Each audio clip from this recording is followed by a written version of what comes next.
Di tengah malam yang sunyi, saat bus kota melaju melewati jalanan sepi, tiba-tiba sirene meraung dan kaca-kaca pecah berterbangan. Aku, Aldo, terjebak dalam serangan yang bukan sekadar kekerasan biasa. Siapa yang menginginkan nyawaku, dan lebih dari itu, apa rahasia kelam di balik serangan brutal ini yang bisa mengguncang seluruh negeri? Langit sore itu tampak seperti kanvas yang dicoret-coret dengan semburat jingga dan kelabu. Aku duduk di bangku ketiga dari belakang. Seragam lapangan masih melekat di tubuhku. Keringat belum benar-benar kering sejak pelatihan selesai siang tadi. Bau logam dan tanah masih melekat di telapak tangan, meski sudah berkali-kali aku cuci di wastafel kecil terminal tadi. Jakarta seperti biasa, ramai dan macet. Tapi sore itu terasa agak lain. Terlalu tenang. Terlalu hampa. Bang, naik dari mana? Tanya sopir tua sambil menyalakan sebatang rokok yang tidak pernah benar-benar padam sejak tadi. Terminal Kampung Rambutan, Pak. Jawabku singkat. Sopir itu hanya mengangguk. Matanya tajam, tapi tubuhnya tampak rapuh. Tangannya gemetar saat menggenggam setir. Di kaca depan, sebuah gantungan kecil berbentuk rudal tergoyang pelan mengikuti guncangan jalan. Lucu, pikirku, benda kecil seperti itu bisa jadi pengingat masa lalu seseorang. Aku menarik napas dalam-dalam, mencoba mengendurkan otot yang masih tegang. Pelatihan hari itu menguras tenaga. Tapi justru kelelahan itu memberiku ketenangan. Di dunia ini, tidak banyak hal yang bisa kau kendalikan. Tapi tubuhmu sendiri adalah senjata paling bisa dipercaya. Bus makin penuh. Penumpang datang satu per satu, dengan wajah letih dan diam yang khas dari orang-orang kota besar. Di seberangku duduk seorang ibu muda. Usianya sekitar 30, memeluk erat anak laki-lakinya yang tampaknya baru pulang sekolah. Anaknya memakai seragam SD, wajahnya bersih dan polos, seperti halaman buku yang belum disentuh tinta. Di sebelah mereka, duduk seorang pemuda berkacamata dengan ransel besar di pangkuannya. Ia diam saja, menunduk, sibuk menatap layar ponselnya. Tapi gerak matanya sesekali melirik ke sekitar. Terlalu sering, terlalu curiga. Aku memperhatikannya sebentar, lalu mengalihkan pandangan keluar jendela. Gedung-gedung menjulang seperti dinding penjara, memantulkan bayangan senja yang panjang dan suram. Bus mulai melaju. Mesin tua meraung, bergetar, lalu bergerak perlahan meninggalkan terminal. Tujuan akhir, Cikampek, kata sopir itu setengah berteriak. Aku hanya mengangguk pelan. Selama 20 menit pertama, semuanya berjalan biasa saja. Jalanan ramai, suara klakson bersahutan. Di belakang, dua ibu-ibu sedang bercakap tentang harga minyak goreng yang naik lagi. Di depan, sopir dan keneknya berdiskusi soal jalur mana yang paling lancar. Aku mendengarkan separuh telinga, separuh lainnya masih sibuk memproses kejadian-kejadian pelatihan tadi. Namun, sekitar 20 menit kemudian, suasana berubah. Bus berhenti mendadak di pinggir jalan yang sepi. Tak ada kendaraan lain, tak ada toko atau lampu jalan. Hanya rimbun pepohonan dan jalan kecil yang membelah hutan kota. "Kenapa berhenti, Pak?" tanya salah satu penumpang dari depan. Sopir tidak menjawab. Matanya menatap tajam ke arah jalan di depan. Wajahnya berubah, seperti mengenali sesuatu atau seseorang. Aku berdiri pelan, mendekati jendela. 2 motor berhenti melintang di jalan. 3 pria turun dari sana, mengenakan jaket hitam bertuliskan ormas yang tidak asing di telingaku. Grib. Salah satu dari mereka memegang tongkat besi. Yang lain menyimpan sesuatu di balik pinggangnya. Entah senjata, entah hanya ancaman kosong. Aku menarik napas dalam-dalam. Refleks militerku aktif. Jantungku berdetak lebih cepat, tapi napas tetap stabil. Dalam pikiranku, langsung terbentuk peta situasi. Jumlah musuh, posisi penumpang, potensi perlindungan, dan jalur pelarian. "Pak, ayo lanjut jalan," seru seorang, pria dari bangku depan. Sopir menggertakkan gigi, tapi tidak beranjak. Matanya tetap menatap ke depan, seperti tahu sesuatu yang kami tidak tahu. Kenek bus membuka pintu sedikit, mengintip keluar. Pria bermasker dari luar mendekat, mengetuk pelan pintu bus. Tok, tok, tok. "Numpang lewat, Pak," Tapi kalau enggak, buka pintu sekarang. Bisa jadi enggak semua orang pulang malam ini. Ucapnya tenang, terlalu tenang. Beberapa penumpang mulai panik. Ibu yang duduk di seberangku memeluk anaknya erat-erat. Pemuda berkacamata itu berdiri, ingin bicara dengan sopir, tapi suaranya gemetar. Ada apa ini? Kenapa enggak jalan? Aku berdiri. Perlahan tapi pasti. Suaraku tenang. Tenang semua. Tetap di tempat masing-masing. Jangan buat gerakan aneh. Beberapa orang menoleh padaku. Aku tahu ekspresi itu. Harapan bercampur ketakutan.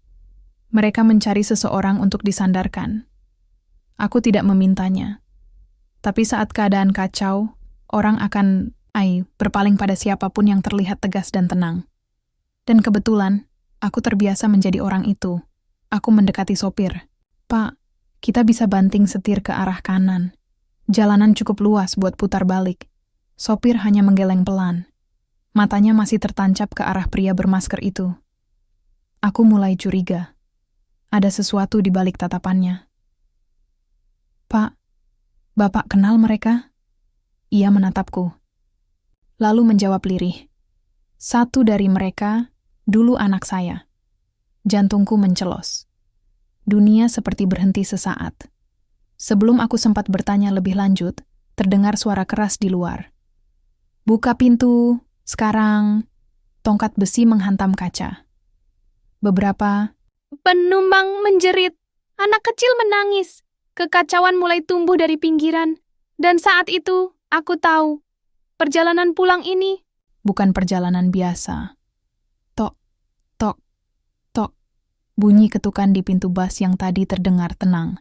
Kini berubah menjadi pukulan kasar yang membuat getaran menjalar ke seluruh badan kendaraan. Tongkat besi menghantam kaca di sebelah sopir. Retaknya membentuk jaring laba-laba. Penumpang teriak. Anak-anak menangis. Bau ketakutan mulai tercium di udara. Aku berdiri tegak di tengah lorong bas. Napasku tetap tenang, tapi detak jantungku mulai berpacu lebih cepat. Ini bukan latihan. Ini nyata. Pak, kita harus pergi sekarang. Desaku ke sopir, yang masih duduk kaku di balik setir. Wajahnya pucat. Tangan tuanya menggenggam kemudi erat, tapi tak ada tanda ia akan menyalakan mesin. 1 detik, 2 detik, 3. Tak ada reaksi. Akhirnya aku mengambil langkah sendiri. Aku melangkah ke belakang, mendekati bagian pintu darurat. Aku ketuk kaca kecilnya. Terkunci dari dalam, tapi mekanismenya sederhana. Bisa kubuka paksa kalau perlu. Semua tenang, seruku ke seluruh penumpang.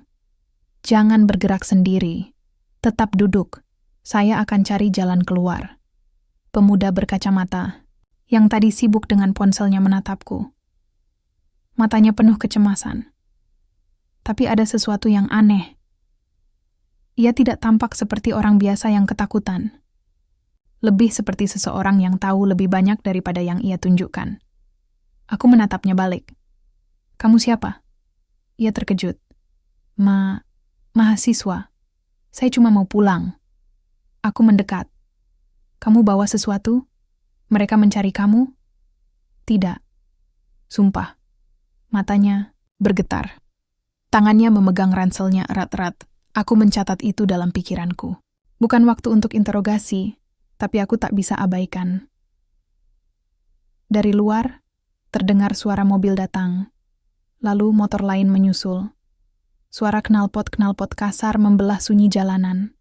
Kulirik dari celah kaca, ada lebih dari 5 orang sekarang. Mereka memakai jaket yang sama, lambang yang sama, grip. Ini bukan kebetulan. Ini penyergapan. Mereka tidak sekadar ingin naik, mereka menunggu. Aku melangkah ke depan bus, ke arah sopir yang kini gemetar hebat. Pak, buka pintunya. Biar saya yang hadapi. Mereka tidak bisa. Mereka bukan orang sembarangan. Kalau kau buka pintu, kita semua bisa mati. Aku menarik napas dalam-dalam. Kalau kita diam di sini, mereka akan masuk paksa. Kita juga mati. Sopir menunduk. Aku bisa lihat ada sesuatu yang berkecamuk dalam dirinya. Ketakutan, penyesalan, mungkin juga rasa bersalah. Aku tak menunggu izin, Tanganku bergerak cepat ke panel pintu otomatis dan menekan tuas manualnya. Pintu depan mengeluarkan suara mendesis dan terbuka perlahan. Langkah kaki berat naik ke anak tangga. Satu persatu, 4 pria bertubuh kekar masuk ke dalam bus. Salah satunya membawa tongkat besi, satunya lagi menenteng tas kecil yang tampak, seperti berisi alat pemukul. 2 lainnya bertangan kosong, tapi sorot mata mereka cukup jadi ancaman. Mereka berdiri di tengah lorong. "Turunkan semua orang," perintah pria tertinggi. Suaranya dingin. Matanya menyapu seluruh isi bus. Aku berdiri di antara mereka dan penumpang. "Tidak ada yang turun," kataku mantap. Mereka saling pandang, lalu tertawa kecil. "Kau siapa? Tentara ya?" Aku diam. "Kami nggak urus pangkat. Di sini, yang punya, jalan kami." Tanganku sudah bersiap. Jari-jariku mengepal di sisi paha. Semua ototku tegang, siap bergerak. Aku hanya butuh satu alasan, satu saja. Lalu mereka menyerang. Tongkat pertama melayang ke arah kepala. Aku menunduk cepat, lalu menyikut perut si pemukul. Dia terbatuk keras, mundur 2 langkah. Yang satunya melompat maju, tapi aku memutar badan dan menendang lututnya. Suara krek terdengar jelas saat ia jatuh mengerang. 2 lainnya menyerbu. Satu memukul dari kanan, satu lagi berusaha mendorongku. Aku menghindar, tapi kali ini sedikit terlambat. Tinju mengenai bahuku, membuat tubuhku oleng ke sisi kursi. Sakitnya tajam, tapi tak cukup untuk menjatuhkanku. Aku bangkit lagi, lebih marah dari sebelumnya. Kupukul dagu salah satu dari mereka dengan telapak tangan terbuka. Dia terhuyung. Lalu kutarik leher jaketnya dan kusundul wajahnya keras-keras. Darah muncrat dari hidungnya. Yang terakhir masih berdiri, tampak ragu. Mungkin berpikir ulang. Aku menatap matanya. 1 langkah lagi, dan kau ikut teman-temanmu. Dia mundur perlahan, lalu turun dari bus dengan wajah kecut. Penumpang terdiam, nafas tertahan. Aku bisa mendengar tangis anak kecil di belakang, terisak pelan dalam pelukan ibunya. Sopir bus menatapku dengan mata berkaca. "Kau, penyelamat kami." Aku menggeleng. "Belum, ini baru permulaan." 10 menit kemudian, bus berjalan lagi. Aku paksa sopir untuk membelok lewat jalur alternatif yang lebih sepi, tapi ada potensi lolos. Tapi aku tahu, mereka akan kembali. Dan aku harus tahu kenapa. Aku duduk di samping pemuda berkacamata tadi. Ia menggenggam ranselnya seperti hidupnya tergantung di dalamnya. "Kau belum jawab, kenapa mereka incar kamu?" "Aku tidak tahu," jawabnya. Tapi kali ini tanpa meyakinkan. Aku mendesah. "Jangan bohong. Aku butuh semua informasi kalau kita mau keluar hidup-hidup." Akhirnya, ia bicara. Pelan, terbata. Aku punya data. Tentang mereka. Tentang Grib. Aku dapat dari kakakku yang wartawan. Dia dibunuh seminggu lalu. Sebelum itu dia kirimkan semua file ke emailku. Aku menatapnya lekat-lekat. Jadi ini bukan sekadar penyerangan. Ini penyergapan untuk membungkammu. Dia mengangguk. Aku mengusap wajah. Dalam hati, mulai merancang ulang semuanya. Ini bukan sekadar soal bertahan. Ini sudah jadi misi. Tiba-tiba suara tembakan terdengar dari luar. Peluru menembus kaca belakang, memecahkannya jadi pecahan tajam. Semua orang menunduk. Sopir berteriak. Bus oleng. Aku berdiri cepat, menarik mahasiswa itu ke bawah bangku. Semua tiarap. 1 peluru lagi menembus kaca depan, nyaris mengenai kepala sopir. Ia menginjak rem mendadak, bus berhenti. Di tengah jalan sunyi yang tak berujung. Aku tahu ini jebakan.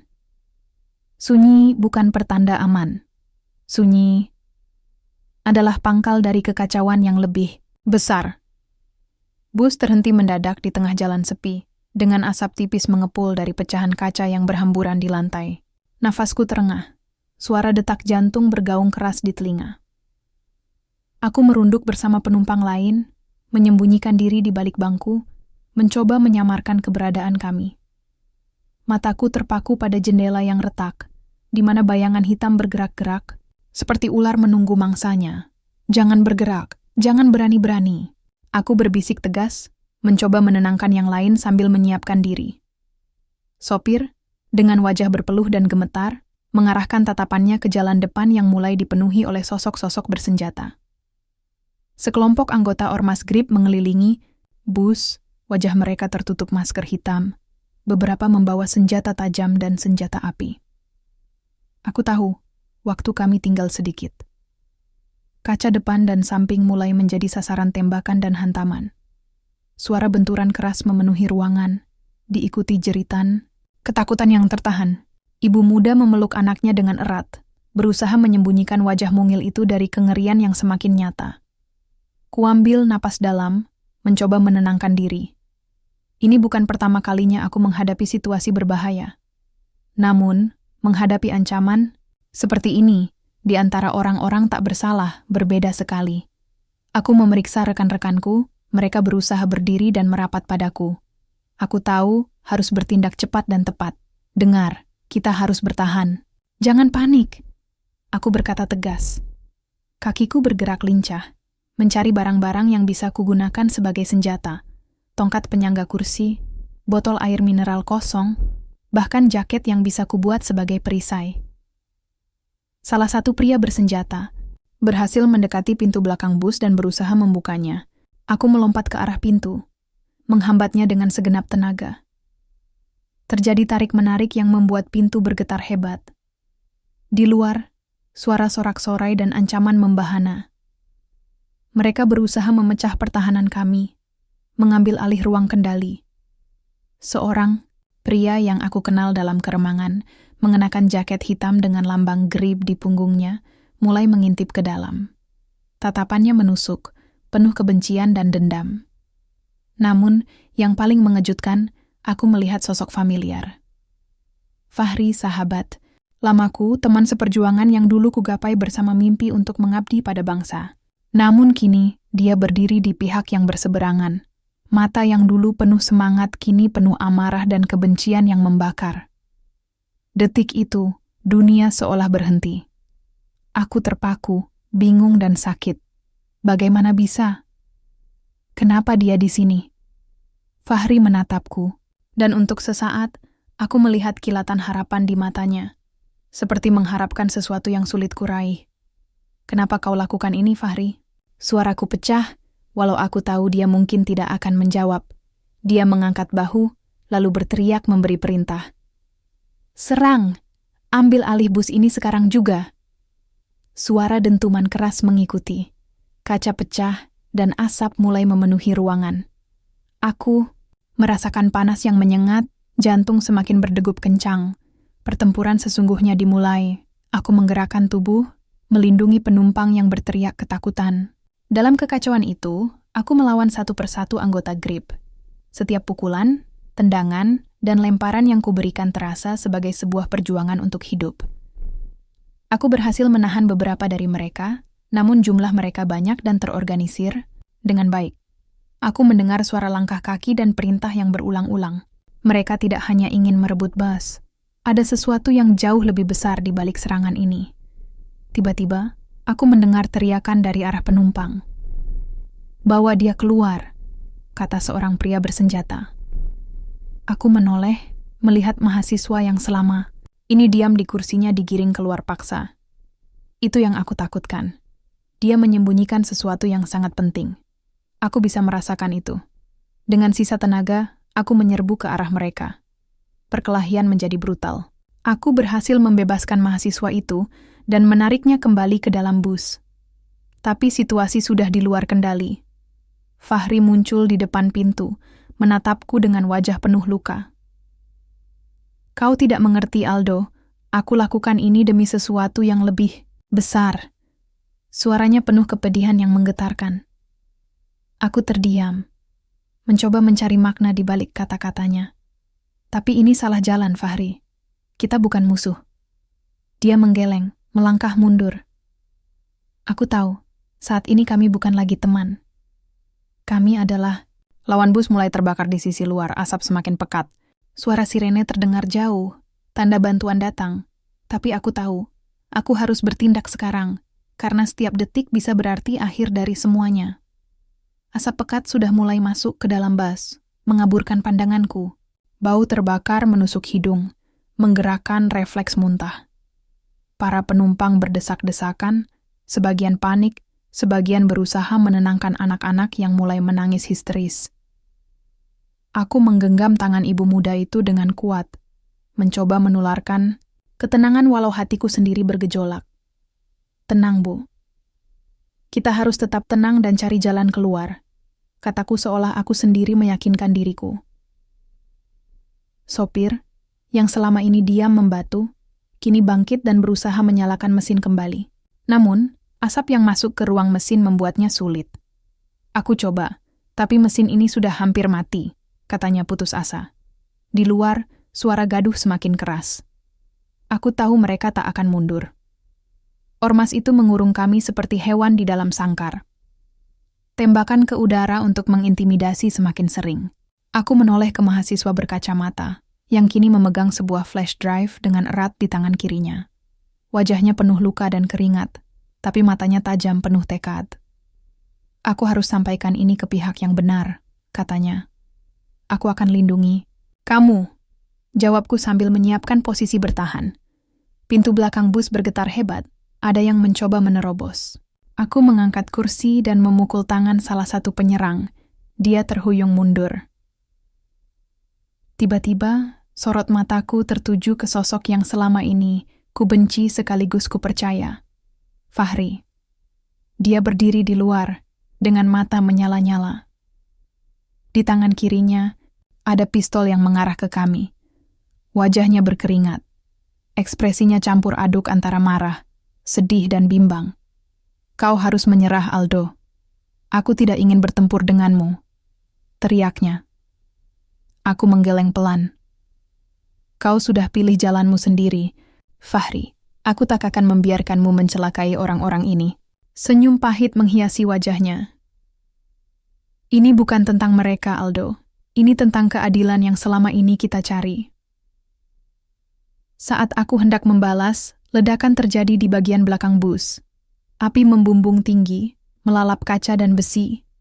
Suara jeritan makin keras, kepulan asap makin pekat. Aku harus bertindak. Tanpa pikir panjang, aku menerobos asap dan kobaran api, menuntun penumpang ke arah pintu darurat di sisi lain bus. Namun, jalan itu terhalang oleh tumpukan kayu yang sengaja dibakar, membuatnya seperti dinding api yang mustahil dilalui. Panik. Menggelayuti penumpang, aku lihat seorang ibu jatuh terduduk, menggenggam anaknya yang sesenggukan. Aku meremas bahu mahasiswa itu. Kamu tahu ada jalan lain? Dia mengangguk.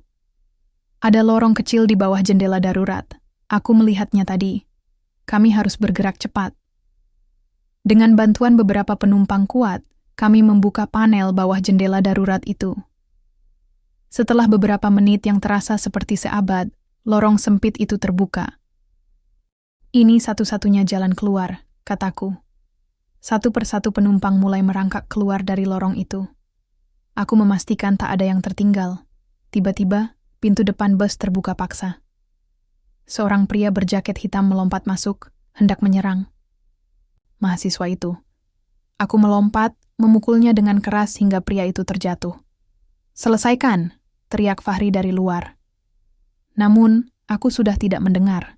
Fokusku sekarang pada keselamatan mereka yang kugenggam kepercayaan. Saat semua penumpang telah keluar, aku memastikan mahasiswa itu juga lolos. Lalu, dengan sisa tenaga terakhir, aku keluar menyusul mereka. Api mengamuk di belakang, membakar semua yang kami tinggalkan. Fahri berdiri di ujung jalan, menatapku dengan mata yang penuh luka. "Kau tidak mengerti apa yang sedang kuperjuangkan," serunya. Aku menjawab dengan tenang, tapi penuh tekad. "Aku mengerti. Tapi caramu salah." Darah dan api bersatu malam itu. Perang yang sebenarnya baru saja dimulai. Udara malam terasa dingin menggigit. Kulit, walau tubuh kami masih hangat dari adrenalin yang belum turun. Aku duduk di pinggir jalan, memegangi kepala mahasiswa itu yang mulai menunjukkan tanda kelelahan. Napasnya tersengal, tapi matanya tetap fokus, seperti ada beban yang tak bisa lepas dari pikirannya. Aku menatapnya lama, mencoba membaca apa yang sebenarnya tersembunyi di balik sosoknya yang rapuh ini. "Kau yakin data itu benar?" Tanyaku pelan. Dia mengangguk lemah.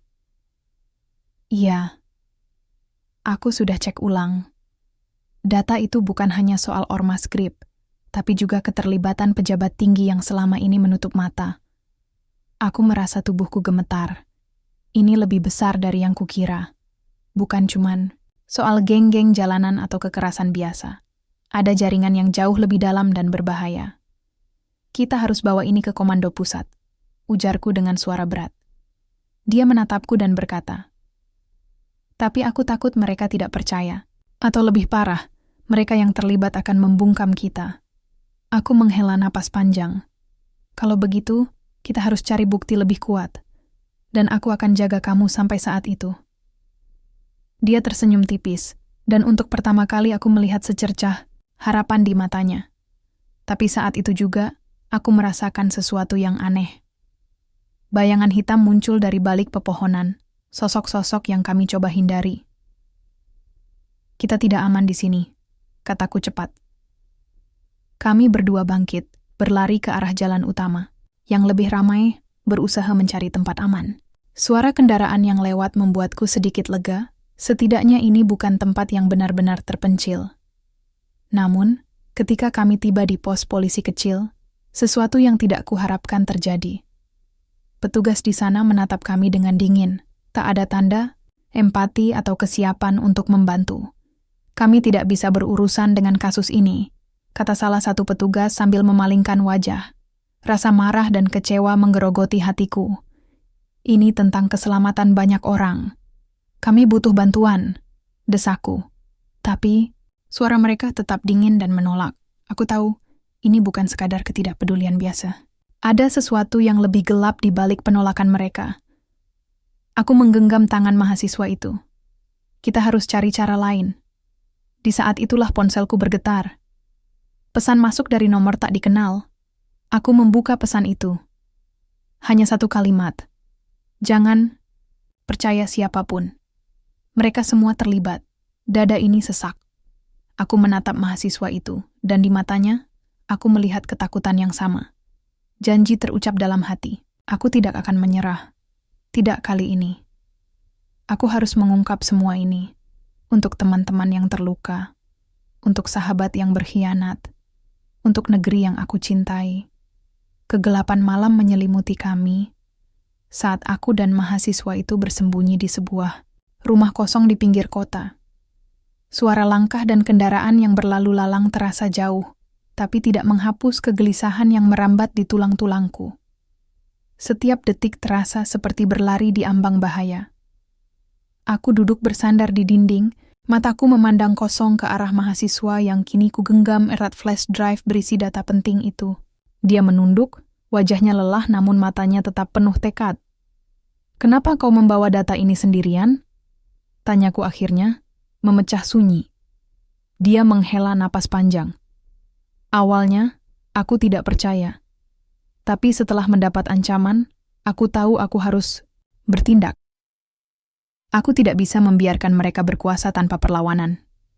Aku mengangguk pelan, memahami keberaniannya yang luar biasa. Namun, pikiranku terus tertuju pada sosok yang selama ini membayang. Fahri teman lama yang kini menjadi musuh. Pengkhianat yang melukai lebih dalam dari luka fisik. Ku coba mengingat kembali percakapan terakhir kami.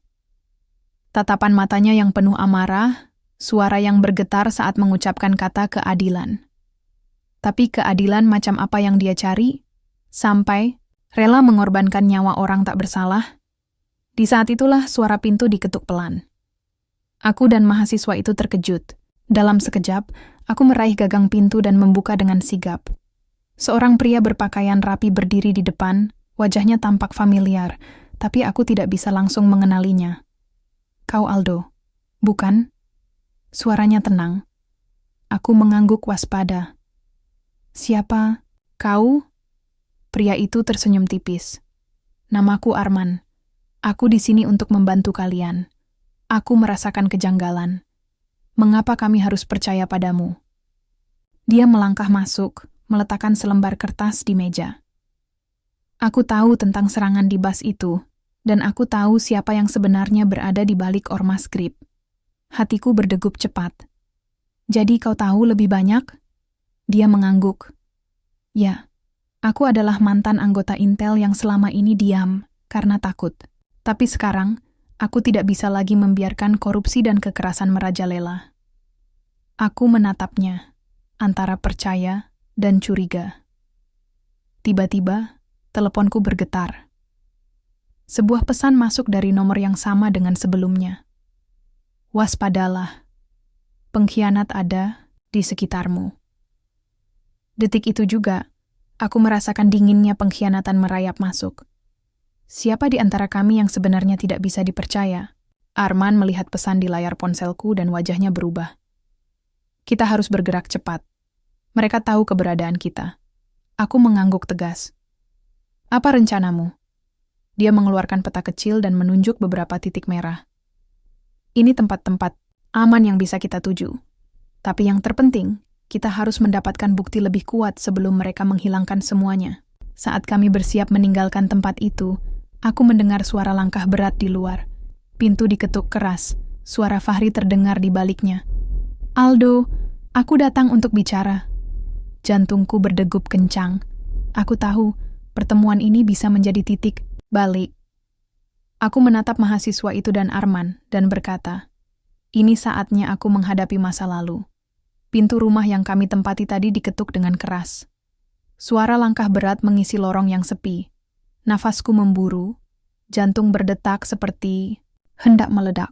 Aku tahu siapa yang datang, Fahri. Ketika pintu terbuka, sosoknya berdiri di sana. Wajahnya penuh luka dan kelelahan, tapi matanya tetap tajam, penuh tekad. Aldo, suaranya berat. Aku tidak di sini untuk berperang. Aku ingin bicara. Aku mengerutkan dahi, menahan amarah yang siap meledak. Kita sudah kehilangan terlalu banyak, Fahri. Kenapa kau memilih jalan ini? Dia menghela napas panjang. Aku percaya ini satu-satunya cara untuk menghentikan korupsi dan ketidakadilan yang sudah mengakar di negara ini. Aku tidak bisa lagi diam.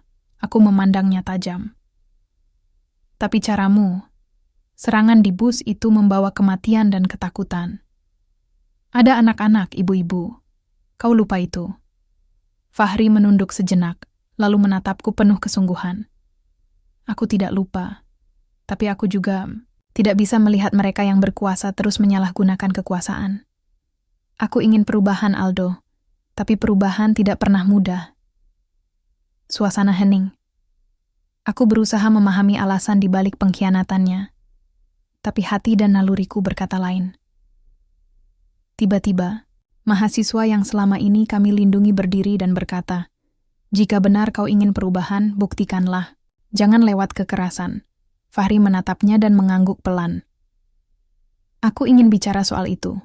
Kami bertiga duduk, di antara reruntuhan harapan dan kepedihan masa lalu.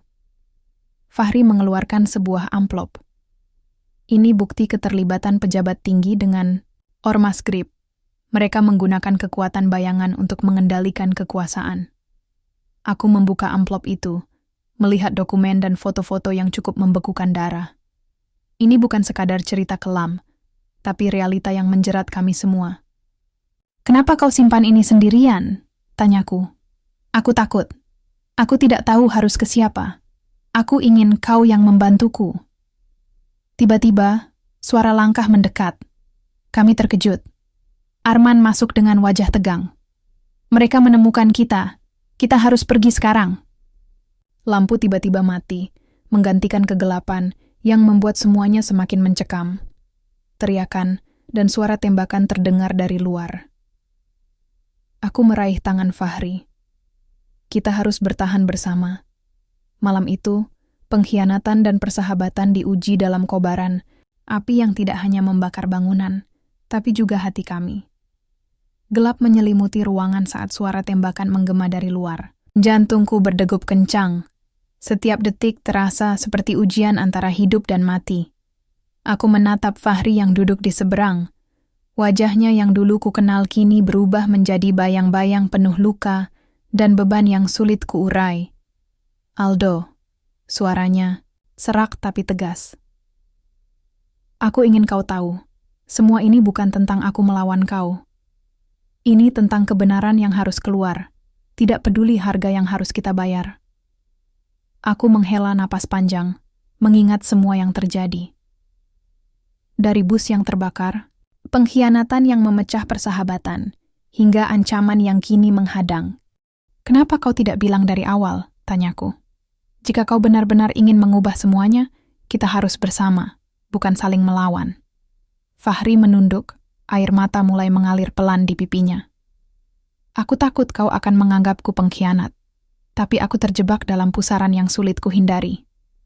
Di luar, suara langkah kaki dan teriakan semakin mendekat. Arman berdiri di dekat pintu, menyiapkan diri untuk melawan. Terserah kita sekarang, bisiku. Dalam kekacauan itu, aku merasakan sesuatu yang berubah di dalam diri Fahri. Ada penyesalan yang dalam, ada harapan yang tersisa. Kami berusaha mempertahankan diri dengan apa yang kami punya, melawan bayang-bayang yang berusaha memadamkan cahaya kebenaran. Tembakan demi tembakan, jeritan dan deru napas membaur menjadi satu simfoni tragis. Namun, di tengah api dan asap pengkhianatan, kami menemukan kekuatan baru, sebuah ikatan yang tak mudah putus, meski diliputi luka. Ketika malam mereda dan suara sirene menggema semakin dekat, kami tahu bahwa perjalanan ini belum selesai. Kebenaran mungkin tersembunyi, tapi kami bertekad untuk menggali hingga tuntas, demi bangsa yang kami cintai. Aku duduk di ruang tunggu sebuah rumah sakit yang remang cahaya.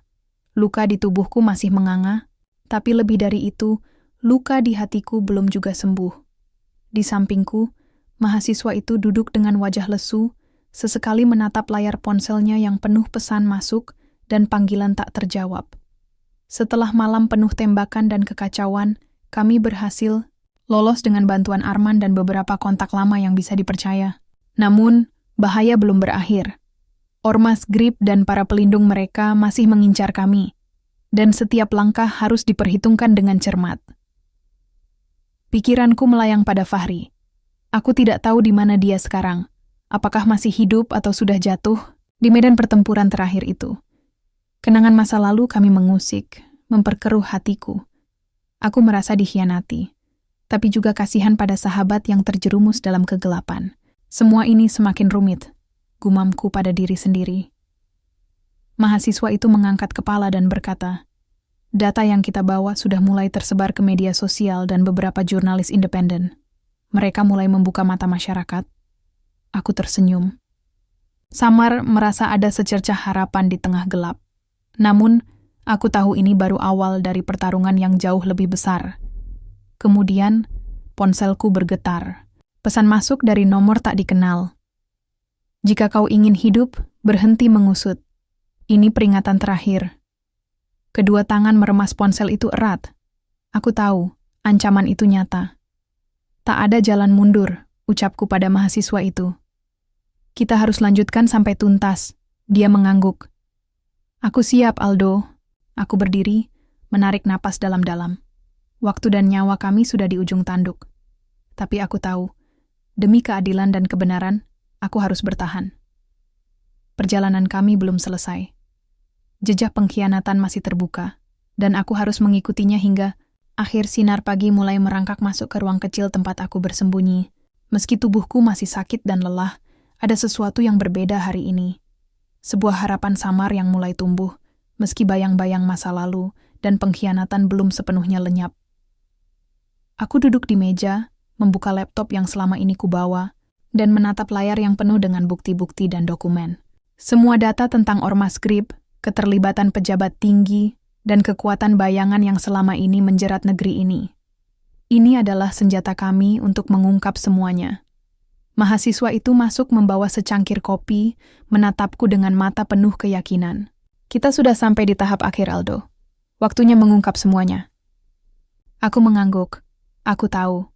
Tapi ini bukan hanya tentang kami. Ini tentang semua orang yang pernah jadi korban, yang takut bersuara.